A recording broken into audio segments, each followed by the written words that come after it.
classification of organic synthesis. Now let's talk about selectivity in organic synthesis. Now selectivity is very much important. For example, let's first see what is selectivity. Selectivity is nothing but the ratio of amount of desired product formed to the amount of desired product expected. In case of yield, we have already seen that the practical yield is always less than your theoretical yield. And now why does this happen? There is possibility that along with your desired product, your byproducts also form, or else what you can say is along with your target molecule, some side products also formed. For example, it's enantiomers, or it's isomers, it's diastereomers. Okay, so we should always choose a path, or what I can say, we should always choose a reaction which will give you your desired product. Selectively you should get your desired product. Okay, now in case of this selectivity, for example, okay, I'll explain you this in your next this slide. Let's see for selective reaction. Selective reactions are reaction in which one product is favored over the another. Okay, you will find that in any chemical synthesis that you will be carrying out, it's not always your sole target product that will be formed. Okay, along with your sole target product, you will find the other products also, but you should choose a synthesis which will give you your sole target product in major, or what I can say, in large proportion. Okay, then only your synthesis will be of any use to you, or else entirely it is going to be a waste. Fine.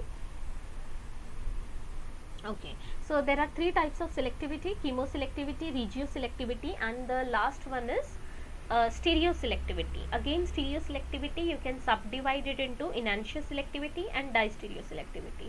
Now for this chemoselectivity, okay, you will have a reaction. For example, if you are having a reactant, let's say nitro, and okay, you have one nitro and one acid functional group in that, and now what you want to do is you have to reduce this structure. Now nitro reduces to amino NH2 and acid reduces to alcohol. Okay, but you need to have a product wherein only your nitro should get reduced. Okay, so you have to choose a reagent which will only reduce your nitro group and it will not touch your carboxylic functional group. Okay, that will come under your chemoselectivity. That reaction will come under your chemoselectivity. So selectivity, selective reactivity of one functional group in presence of the other. Okay, this is of very much importance. It should not happen like you are using a reagent, some strong reducing reagent, and it is reducing everything in all your functional group in your reactant molecule. Okay, so that should not be the case. So first is chemoselectivity. We will see few examples wherein what is chemoselectivity. Again, just repeat it. I'm repeating it again. Chemoselectivity is a reaction wherein you will have one of the functional group reacts in preference over the other functional group in the reactant. Okay, now next is regioselectivity.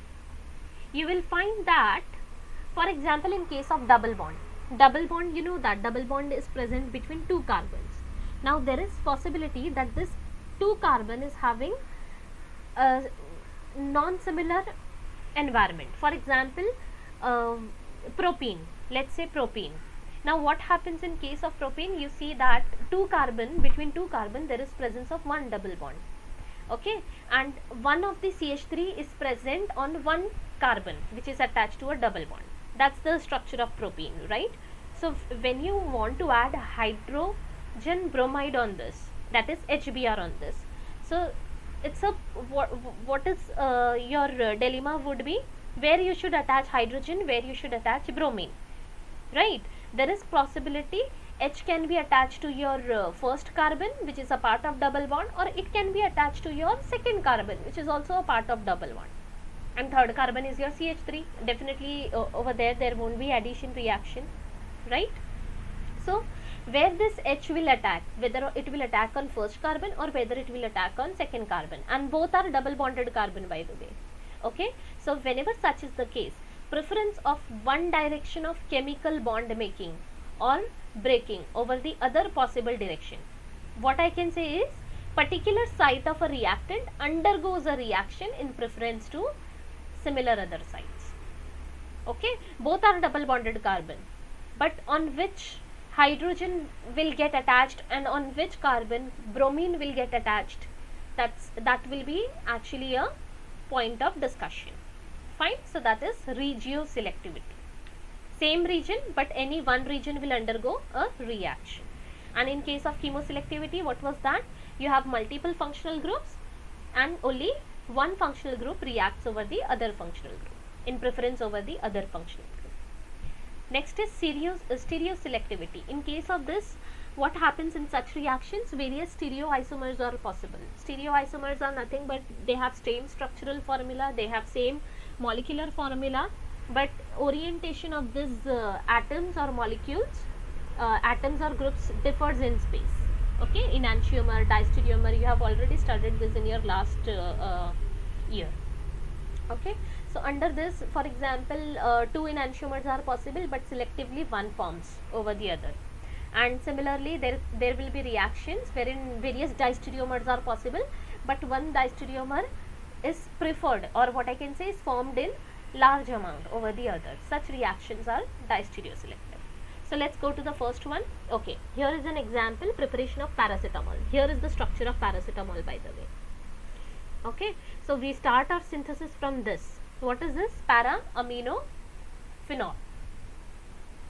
Okay, or I can say it's para-hydroxyaniline. Okay, so and my starting material is this, and I want to prepare this paracetamol.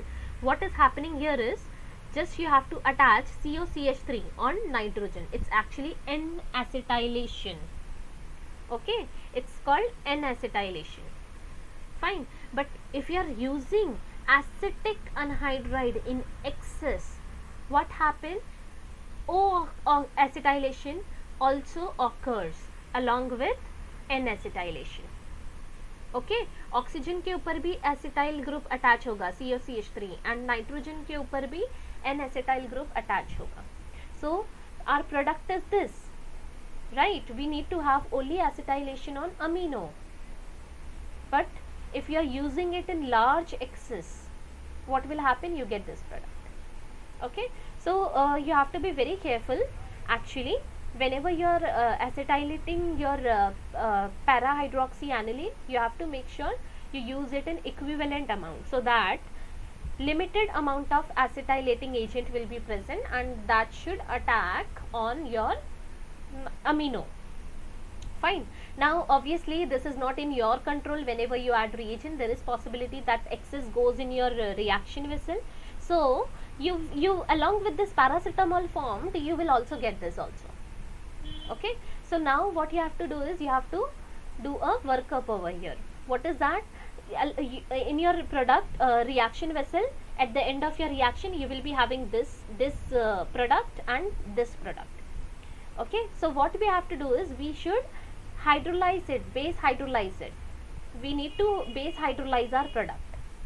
Okay, so whatever will be this extra, or what I can say side product, what will happen? They will undergo hydrolysis. Okay, this will undergo hydrolysis, base hydrolysis, and you will get your paracetamol. So this will break down actually. Okay, this will break down and this will get also converted into your paracetamol. So this way you can arrive at your target.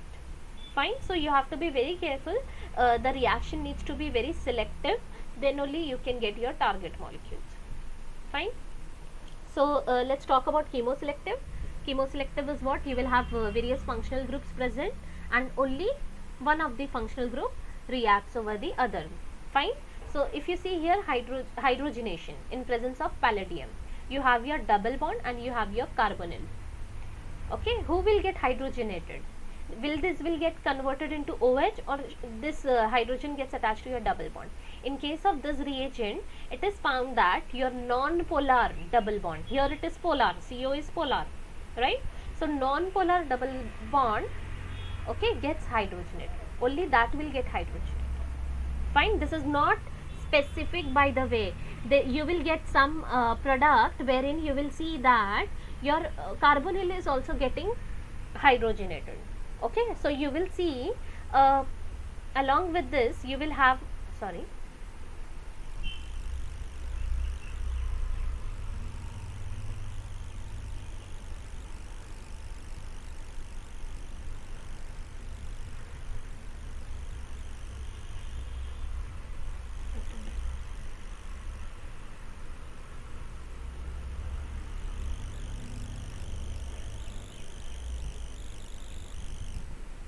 okay. So along with that you will be also having product wherein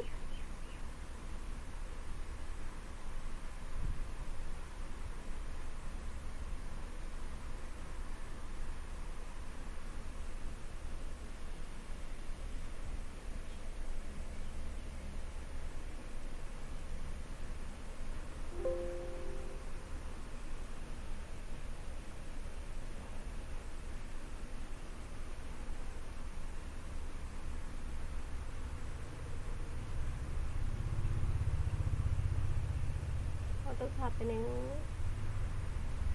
it is hanged in six.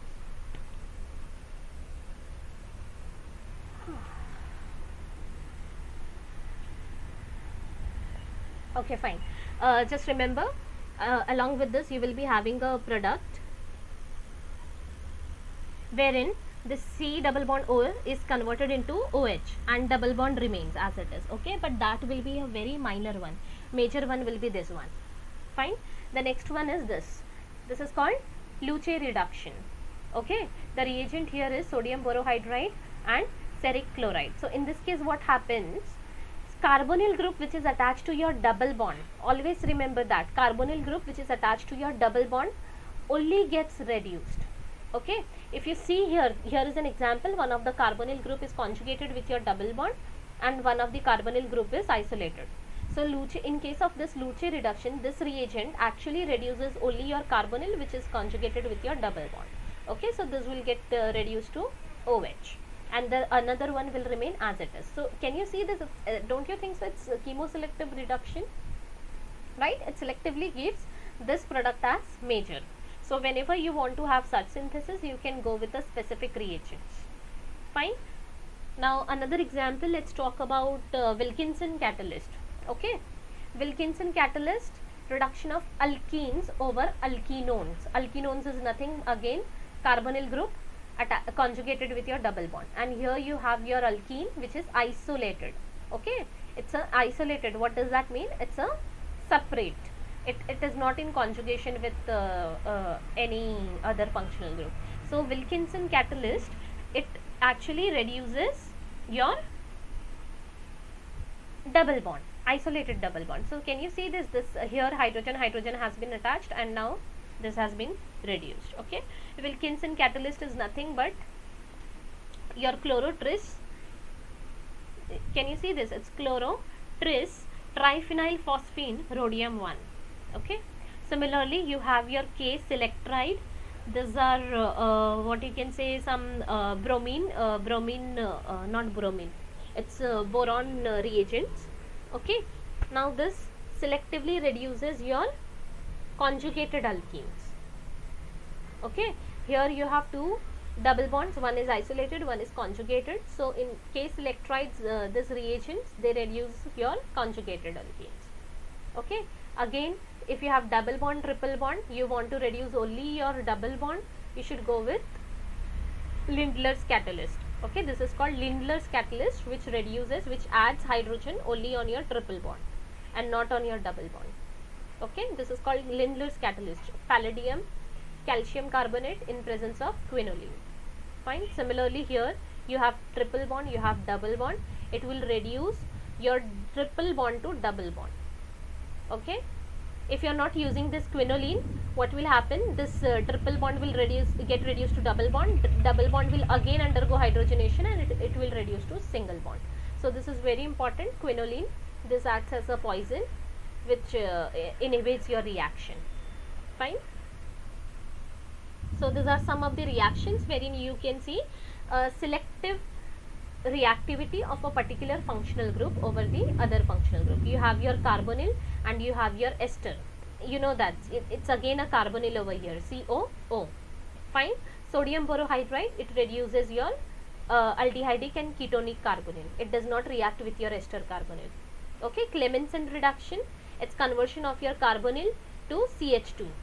Okay, it does not react with your again Clemmensen reduction, it reacts with your ketonic carbonyl. Okay, ketonic and aldehydic carbonyl, not with your ester and acid carbonyl. Okay, Clemmensen reduction is nothing wherein you use a reagent called zinc amalgam, ZnHg, in presence of HCl. Okay, so there are few more reactions, you can go through it. Now next one is regioselectivity.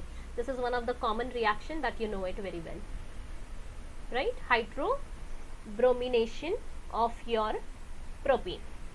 Okay, so the two products possible here is 2 bromopropane, 1 bromopropane. क्या किया है यहाँ पे, सिर्फ हमने HBr add किया है. I have already discussed this. I have already forwarded you one PDF wherein you had several YouTube links. Okay, in that I have already explained this under your electrophilic addition. This is electron rich. So what should attach first? It's electrophile. So H will attach first. Now there are two pathways. H can attach to your CH2 or H can attach to your CH. Okay. It has been found that if your H is getting attached to here CH2, so this bonded electron will be used up by your H plus to form a bond, right? You will get CH3 here and there will be a positive charge on here. Okay, there will be a positive charge on this carbon. So that will lead to actually secondary carbocation. And if your H plus gets attached on this carbon, so what will happen? This double bonded electrons will be used up, right? And this will change to CH2 and this will become electron deficient in next case. That will lead to primary carbocation, and we know that secondary carbocation is more stable than primary carbocation. So definitely H must attach to your CH2, and so that your Br should go and attach to your center carbon. Okay, and that's why you get your 2 bromopropane as your major product. Okay, you get your 2 bromopropane as your major product. Just remember this. Okay, this addition is due to which rule? Markovnikov's addition rule. Okay, it is nothing but Markovnikov's addition rule, which states that the negative part of your reagent, now your reagent is HBr, H plus Br minus. So negative part of your reagent will go to a carbon containing less number of hydrogen atoms. Okay, so here you have carbon, double bonded unsaturated carbon, 1 hydrogen, 2 hydrogen. So negative part should go to a carbon containing less number of hydrogen, and that product will be major. Okay, so this is called regioselectivity. Two regions which are both equivalent, isn't it? Equivalent in terms of your functional group. Both are doubly bonded. Okay, involved in unsaturation. So it has been found that the preferred product is this, wherein your negative part preferably goes to your carbon containing less number of hydrogen. Okay, similarly, okay, so why does this happen, by the way? Why this regioselectivity takes place? Stability is the main factor for regioselectivity. Stable products with minimum steric hindrance are favored over the other stable ones.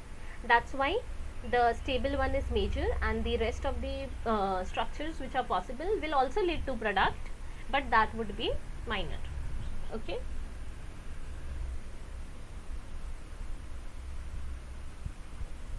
Okay, so this is one more reaction, HBr. You have a double bond over here, so negative part should go to a carbon containing less number of hydrogen. So this is the point, there is no hydrogen here, there is 1 hydrogen here.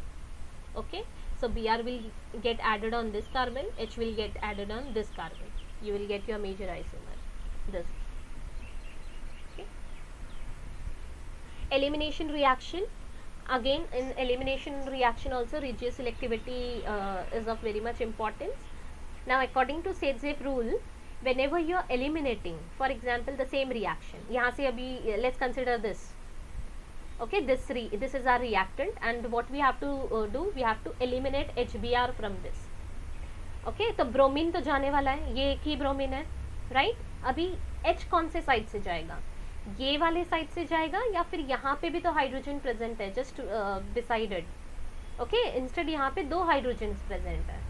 So H this bromine will take which hydrogen, from this place or from this place. okay, now let's say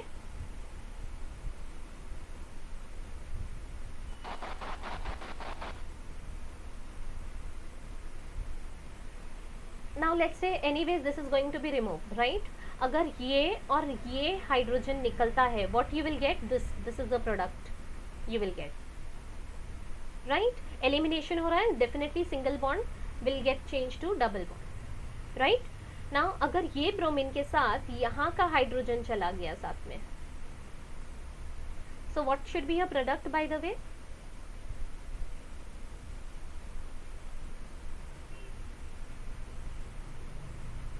double bond will be formed here, right, and you will have here this. okay, the thing is in this case both these positions are same, isn't it. anyways you will get the same product. okay, let me change it to, let's say यहाँ पे भी एक CH3 group है.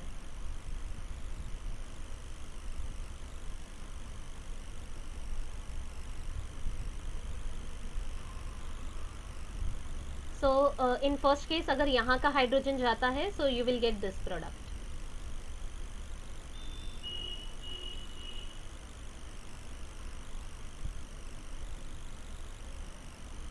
right. so if you see this double bond is having this CH3 over here, this CH3 over here, then you have this chain CH2 wala ring, and then this side also this is having this CH2, it's a part of ring. okay, so total how many it's highly substituted in this case. but in this case, in second case, अगर hydrogen यहाँ से जाता है, you will find that यहाँ पे CH3 है और hydrogen है.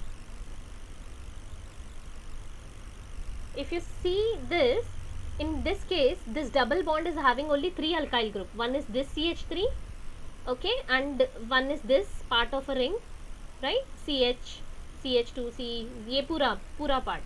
okay, and on this carbon it is only this CH2 wala side. okay, so it is tri substituted, and here it is 1 2 3 and 4. okay, so according to Safe rule, it is said that the elimination reaction must lead to highly substituted alkene. That will be the most stable one. okay, so this will be your major. okay, and this will also be formed by the way, but this product will be minor. okay, just remember it. so according to Safe rule, elimination reaction, more substituted alkenes is the major product. okay, and sometimes what happened, due to steric hindrance, less substituted alkenes forms the major product. this happens when your product when your reactant is highly substituted. so in that case the product is due to Hoffman's rule. okay, it is opposite to your Safe rule. so here is an example which I was talking about. so this is your reactant. what is this? 2-bromo butane.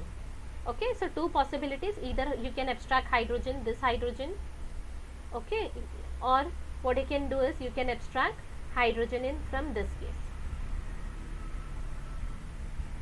so if you can see here, if you are abstracting this hydrogen, what will happen, it will lead to this 1-butene, which is having only this alkyl group on it. but if you are abstracting this hydrogen, you get your major product as 2-butene, which is having 2 substituents on it.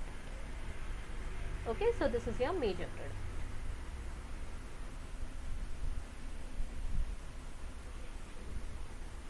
so just remember it properly. Chemoselectivity, preference, one of the functional group reacts in preference over the other. Regioselectivity, one of the regions selectively reacts in preference over the similar other site. Now stereoselectivity. Stereoselective reactions are the reactions where one stereoisomer of product is formed predominantly, because reaction has a choice of pathways and one pathway is more favorable than the other. In case of it is divided into two: enantioselectivity and distereoselectivity. Okay, now you should use these terms properly. For example, in some of the reaction, enantiomers are possible. Enantiomers are the structures which are mirror images of each other and which are non-superimposable. So in such cases, the products formed are called enantiomers, and you will find that in such reactions, one of the enantiomer is formed predominantly over the other, okay, favorably over the other. Now distereomers, these are the structures which are non-superimposable, but these are not mirror images of each other. Okay, just remember this. Fine. Now whenever such is the case, various structures are possible, we say that various distereomers are possible. And if any reaction is producing one of the distereomer predominantly over the other, we say that this reaction is distereoselective reaction. Okay, first one, let's talk about enantioselective. Can you see this? You have two structures over here. What is the difference in this two structure? If you are keeping a mirror here, what will happen? These are actually mirror images. Okay, that's why we call them that both of these are enantiomers. Can you see this? The structures, molecular formula is same, exactly same number of atoms, same number of carbon, same number of hydrogens in both these cases, same number of double bonds, by the way. And even the molecular structural formula is also same. Molecular formula is same, structural formula is also same. What does that mean, structural formula? If you see here, you have a ring in both the cases. You see that CH3 is attached, CH3 is attached to your ring. Then at para position, you see that you have allyl. Okay, that is also below the plane in both the cases. Allyl, what does that mean? CH2, C, CH3. Again here also CH2, C, CH3. So structure is same, but what is different is orientation of this groups in space if different. Okay, if you try to superimpose, एक molecule को उठा के दूसरे molecule के ऊपर रखोगे, so they are non superimposable, they are not eclipsable. Okay, but their molecular formula is same, structural formula is also same. You see here this C is actually attached to your cyclohexene ring. Again here also this C carbon is attached to your cyclohexene ring, which is further attached to CH3, which is further attached to CH3.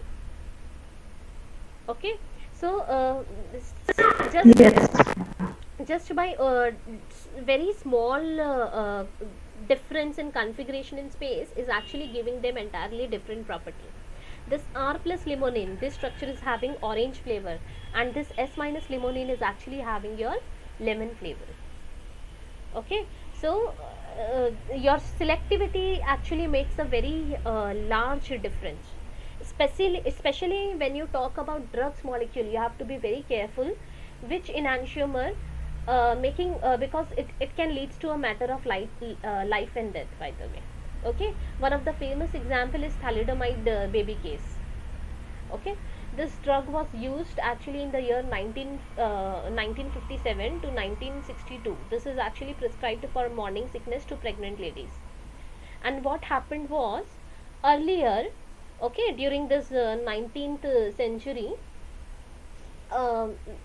this drug regulations and all were not that strict. So as they had prepared that compound, they just directly sold it without any workup and without any purification. They just sold it. The problem with this drug was only your R thalidomide was active against this morning sickness, and your S thalidomide, this isomer, was actually showing teratogenic effect on fetus. Teratogenic is nothing but fetal defects, that the compounds which causes fetal defects. Okay, those substances or chemicals are called as teratogenic. Okay, so whatever babies were born during this period 1957 to 1962, they were actually having deformed limbs. The babies, the limbs were missing, or what you can say, they were having defects in their limbs. For example, their fingers were attached, half limbs were present. This is what happened. Okay, and some are there, still survivors are there, by the way, for of this. Okay, so when they prepared this, they didn't know that it is having this R isomer and S isomer in that. Okay, and they didn't check for the reactivity also during that time.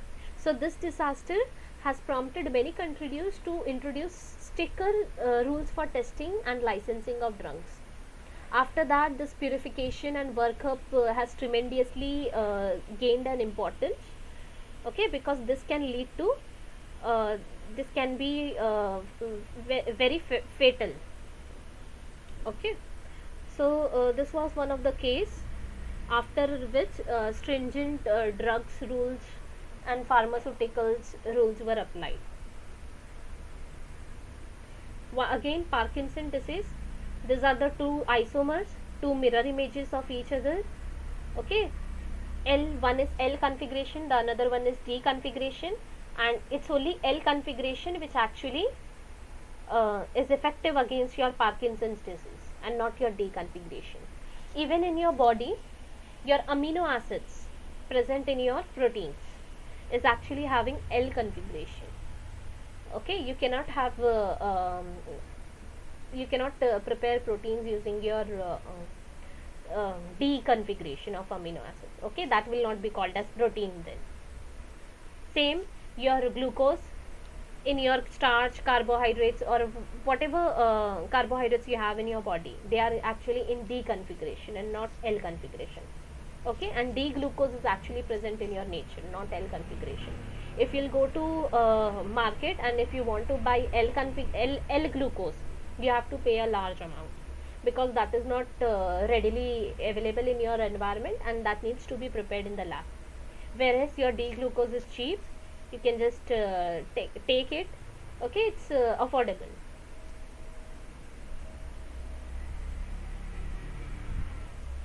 Okay, this is one of the example wherein you have your pyruvic acid. So here you are using your hydrogenated form of NADPH. Okay, it's an enzyme which will selectively give you S-lactic acid. Fine. R-lactic acid भी बनता है साथ में, but that is actually present in very small amount. Okay, so here predominantly selectively S-lactic acid is your major product. So these are enantioselective reactions and importance of enantioselectivity. Just remember it. Then distereoselective reaction. Here I have given you conversion of aldehyde to secondary alcohol using Grignard reagent. So you have your chiral center already present here. For distereomers, you need to have at least two chiral centers. Then only you can call it as distereomer. Fine. So one is already present. One is carbonyl. So we are converting that carbonyl into your next second chiral center. Okay. So two possibilities. ये जो आपका Grignard reagent है, ethyl magnesium bromide. Okay, so you will have your how this will dissociate, by the way, this reagent, positive part, negative part. Obviously your metal is positive, right? So this will have your positive part, and this ethyl will act as a nucleophile. Okay, so there are two possibilities. Your ethyl magnesium bromide can react from bottom, or your ethyl magnesium bromide can react from top. Okay, this negative Et minus must react. Then what will happen? This double bond goes up. Okay, MgBr plus will get attached on this, and further acid hydrolysis, what will happen? O minus will take up your proton and you get this product. So what has happened over here? Ethyl has been attached on your carbonyl compound, and O, double bond O, has changed to OH. Just remember this. Okay, so two possibilities, either from bottom or either from top. If it is attacking from top, तो ET कहाँ रहेगा? ऊपर की side. So this is your product.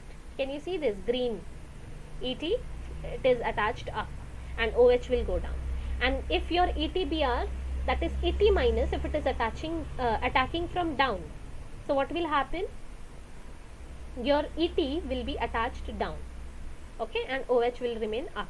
So these are the two products which are possible, and it has been found that if your reactant, let's say, is having S enantiomer, okay, so दो possibilities हैं, as we have seen. ET can attack from up or it can attack from down. If it is attacking from down, it is giving R conformation, और ऊपर से attack करता है तो S conformation. Okay, so here it has been found that your SS diastereomer is larger, it is major, and your SR diastereomer is minor. Now I will not talk about why this is major, because it follows some rule, obviously stability rule and steric hindrance rule, which you can study from your Claydon. Okay, Claydon का book है, उसमें there is one rule called as Spelkinan model and Cram's rule, which will tell you why this product is your major, okay, and why this one is your minor product. So selectively, one of the diastereomer is formed in major as major product and the another one minor. Okay, this one you can talk about.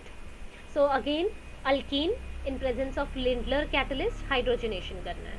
So this, when you are using this Lindlar catalyst, you will find that your cis-2-butene is your major product. What does that mean? Your hydrogen, both the hydrogens attaches from the same side, okay, and your trans isomer is minor product in case of your Lindlar's catalyst. If the same reaction, if you are carrying out in presence of sodium and alcohol, okay, you are not using Lindlar catalyst in this case, what you are using is sodium and alcohol, you will find that the major product is your trans product, okay, and your minor product will be your cis-2-butene.